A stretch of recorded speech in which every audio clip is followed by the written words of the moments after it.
What is the basic difference between a corporate company and a trust? Sir, a corporate company has a legal status. It can enter into contracts, and it is run by shareholders, and they have limited liability.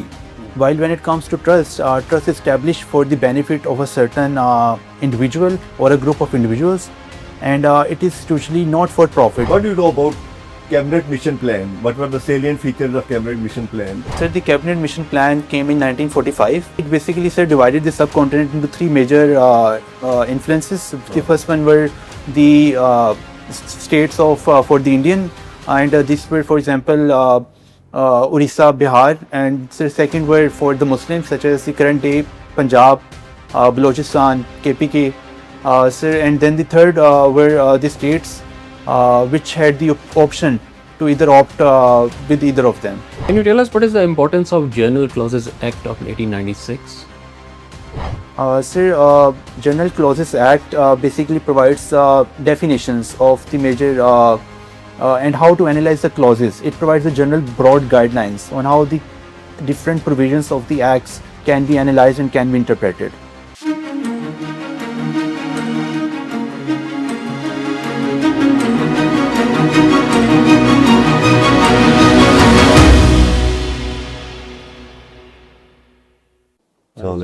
Please. Mr. Arslan, Yes, sir. your father is Mr. Mehmood Kuraya. and you belong to Lahore. Yes, sir. What's your basic education? Sir, BLLB honors from Lansai. What about your journey from 2020 to 2025? After my graduation, sir, initially I worked as a research assistant in LUMS with a professor for a year. Sir, while simultaneously preparing for the comparative examinations. After taking my first attempt, I then practiced law for about 2 years. Where? Sir, in a law firm, in a corporate law firm named as Lexbridge. Okay. क्या नाम है? Lexbridge, So you went for corporate law. sir. तो नहीं sir ना If you had not been attempting for CSS, sir पसंद था sir. अच्छा, जी जी. तो अगर आप CSS की तरफ ना आते तो आप corporate law की तरफ जा रहे होते.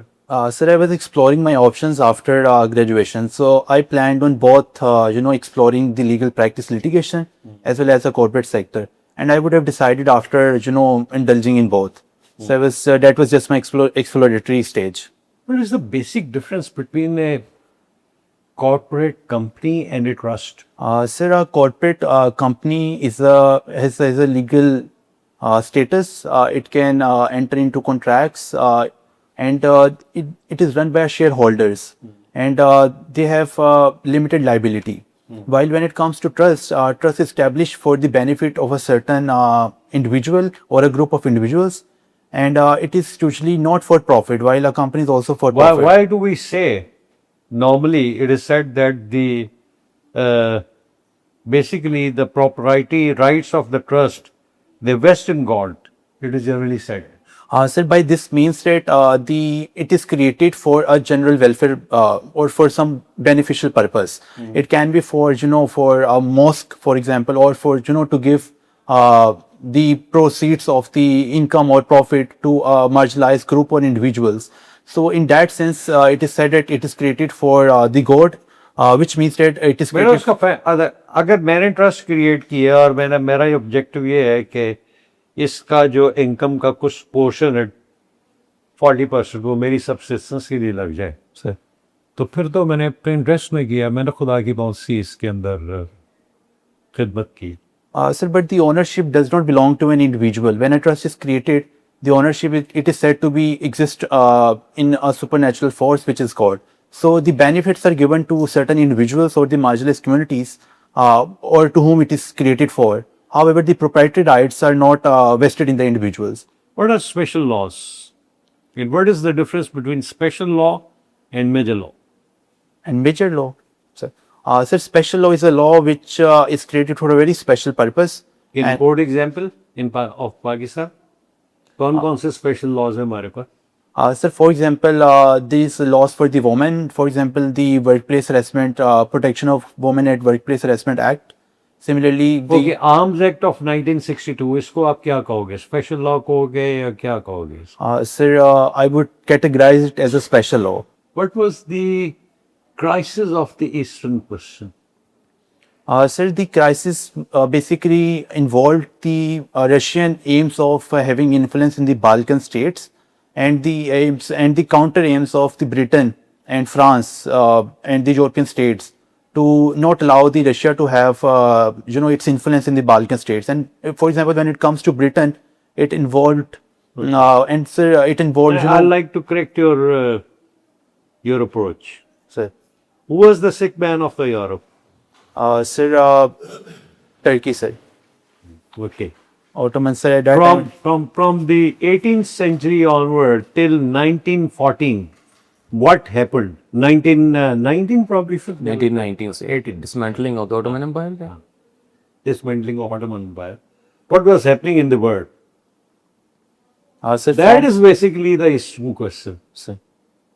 ठीक है ना? इसके अंदर कौन कौन से इवेंट्स होते हैं? चले, अगर आपने यूरोपियन हिस्ट्री पढ़ी है, तो what happened during this period? Sir, starting from early 19th century, sir. 18th century onward. Sir. तो क्या होता? Okay. What about the Greece independence movement? Sir, the Greece independent movement started in 1821, and it was a movement to gain independence from the Ottoman Empire, which was had a major influence in Greece as well as in the Balkan states, and which turned out to be very violent in nature. And at the side of the Greece came the European states to further support. Mainly, it was the Britain and France, and they mainly, wanted to. In the meanwhile, what was the interest of the Russia? So the Russia interest was always to break up the Turkey and to increase its own influence in Greece and the Balkan states. So, how many wars took place on this issue? So there were a number of wars. Sir, Can you name two?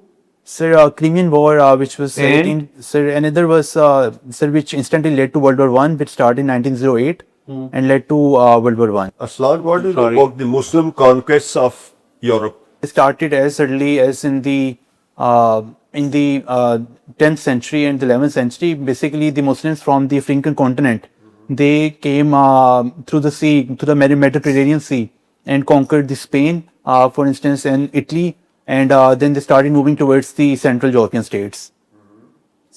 So that's sir, as far Then as second, there were other Muslim empire which occupied Europe. sir, I know of the first one which started, and they were later on they were conquests, which sir I could not recall at the moment. अभी 2 minute में क्या discuss कर रहे थे आप? Ottoman Empire Sir, की extension कहाँ तक हुई थी यूरोप में? sir, it went up until the Danube तक तो चले गए थे. Up till Austria. sir. What do you know about cabinet mission plan? What were the salient features of cabinet mission plan? Sir, the cabinet mission plan. What was Congress and Muslim League's reaction to it?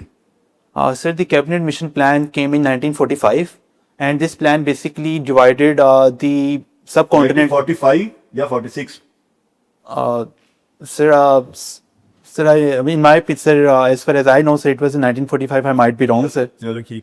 And sir, it basically, sir, divided the subcontinent into three major influences. The first one were the states of for the Indian, and these were, for example, Orissa, Bihar, and the second were for the Muslims, such as the current day Punjab, Balochistan, KPK, sir, and then the third were the states which had the option to either opt with either of them. So these were the categorization given in the cabinet mission plan.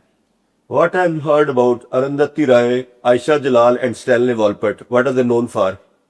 Sir, Aisha Jalal is known for writing, she's an historiographer, and she has basically wrote on the South Asia, and her famous books include the Democracy and Authoritarian in South Asia, for example.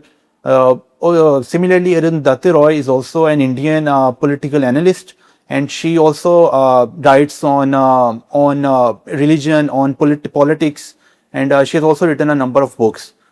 Stanley Wolford is another political writer, and he's also known for writing books on the subcontinent and on major. Koi books famous. Why is he so famous in Pakistan? He's known in all the circles. He wrote a book on one of very important personality, two of very important personalities of Pakistan. Sir, yes, sir, as far as I can remember, he wrote a book on Qaeda Azam, sir, if you allow me to guess, ठीक है, sir. लिखी Janab Pakistan. Sir, And the second book, sir, I am not sure about the second one. Zulfikar Ali Bhutto. Zulfi Bhutto को पाकिस्तान के सराहत था. चलें जी. What are the unique features of US Senate which make it the most powerful upper house in the world? Sir, most of the decisions taken by the US President needs approval from the US Senate. For example, whenever he has to sign treaties, the Senate has to approve it. Sir, similarly, if it has the President is declaring war, so then again he needs the approval from the Senate, US Senate. Sir, moreover, on major political appointments, the approval of the UN Senate is also required. Sir. What is the tax to GDP ratio of Pakistan and how do you compare it with the region like India and Bangladesh? Sir, the current tax to GDP ratio of Pakistan is 10.6 percentage, and this is quite low compared to other regional states. Sir, What are the factors for low tax to GDP ratio? Sir, the reasons for this low tax to GDP ratio is, sir, one, there's no major tax collection from the retail sector. And sir, IMF has also, stated that Pakistan is unable to collect major taxes from the agriculture sector. So, Thank you, sir. Arslan, can you tell us what is the difference between a historian and a political scientist? sir, an historian basically analyzes history and writes on major historical events, while a political scientist is basically analyze the political events. They are not necessarily the events in history. They are the political events going around, for example, in the current day or in the current stage as well. So the difference lies in analyzing history, while an historian goes into the history and analyze the events, while a political scientist may draw the inferences, but not necessarily entails the events of the history. Does a historian give a theory as well? Sir, an historian not necessarily gives a theory, rather he analyzes history and in a very neutral way, which is usually considered to be a colonial when the Western writers write on history. Okay, can you tell us what is the importance of General Clauses Act of 1896? Sir, General Clauses Act basically provides definitions of the major and how to analyze the clauses. It provides the general broad guidelines on how the different provisions of the acts can be analyzed and can be interpreted. Okay, so if something is not mentioned in the Sharia law or in the common law, so what is how General Clauses Act help? Sir, I don't know the specific way it analyzes the different acts. However, it provides a general guidelines on how the different acts. Okay, what was Armenian genocide? Sir, Armenian genocide took place in 1894, and this was a genocide by the Turks, by the Ottoman Empire, when they were not providing the people of the Armenia their rights, and there was millions of people who were killed in this genocide. Okay, Arslan, is Moscow in Europe or Russia or Asia? Sir, Moscow, sir. Sir, Moscow is considered to be in Not Asia. considered to be. Where is it? Sir, Moscow is in Asia. Ali the Which mountain range divides Asiatic and European Russia? Sir, Ural Mountains divide the Asia and the Europe. East of the Ural Mountain is which part of Asia? It's called? The Asian Russia is called? Sir, The I'm big not chunk of the Siberia. Cyprus. And the west of Ural divide is all European Russia. Exactly. And where is Moscow then? Okay, on the European side. sir. Moscow So is in I got Europe. confused. Okay. Just one last question. Do you think smaller states or a country like Pakistan, they can shape the great power politics, or they are the mere subjects?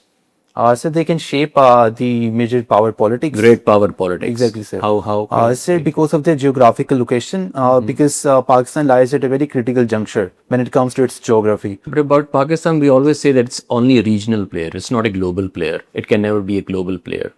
then how can Pakistan shape the great power politics of the world? So although it is not itself a global player because of its fragile economic situation, its political instability, however, it has the potential to shape global politics in the sense that it lies at a very critical geographical location where Russia is in its northeast. Tell me one incident for the last 75, 77 years where Pakistan has been instrumental in shaping the great power politics. One incident. Sir, it's in 1970s, the USA Henry Kissinger, he came to Pakistan, and from there they went to China, and diplomacy was, initiated between China and Russia. So Pakistan, China, and USA. So it was a major global event, which was, and Pakistan played a very important, pertinent role. So that it's one of the events that I can recall right now. Good. Okay.